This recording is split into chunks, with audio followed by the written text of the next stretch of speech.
Hello hi friends, நேற்று ration கடையிலேருந்து அரிசி வாங்கிட்டு வந்தாச்சு. இங்கே பாருங்கள், இந்த அரிசி தான் கொடுத்துருக்குறாங்க.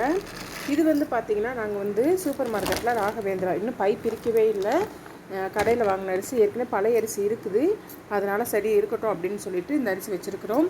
இப்போ இந்த ரேஷனில் வாங்குகிற அரிசி என்ன செய்வோன்னு பார்த்திங்கன்னா, நிறைய இந்த அன்னதானத்துக்கெல்லாம் கேட்டு வருவாங்க. அதுக்கு நாங்கள் இந்த அரிசியை கொடுத்துருவோம். அப்புறம் என்ன வாங்கியிருக்கோன்னு பார்த்திங்கன்னா, பருப்பு நாங்களே யூஸ் பண்ணிப்போம். அப்புறம் கோதுமை மாவு பாக்கெட்டு, அப்புறம் பார்த்திங்கன்னா ஜீனி வாங்கியிருக்கு.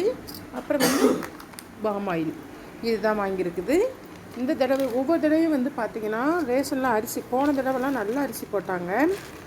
வாங்குறவங்களே கேட்டாங்க, நல்லா வீட்டு அரிசி மாதிரி இருக்குது அப்படின்னு சொல்லிட்டு. ஆனால் இந்த தடவை பார்த்திங்கன்னா கொஞ்சம் பழுப்பு நிறமாக போட்டிருக்குறாங்க.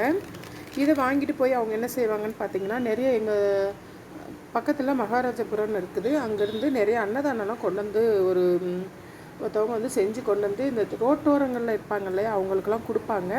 இந்த அரிசியை வாங்கிட்டு போய் லேசாக பாலிஷ் பண்ணி தீட்டி அந்த மாதிரி ரோட்டோரம் இருக்கிறவங்களுக்கு தினமும் மத்தியானம் சாப்பாடு பார்சல் பண்ணி கட்டி கொண்டு கொடுப்பாங்க. அவங்கக்கிட்ட கொடுத்துருவோம்.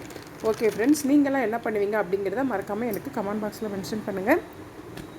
அப்புறம் இந்த வீடியோ பிடிச்சிருந்தால் லைக் பண்ணுங்கள், ஷேர் பண்ணுங்கள், கமெண்ட் பண்ணுங்கள், மறக்காமல் சப்ஸ்கிரைப் பண்ணுங்கள். ஓகே, பாய்.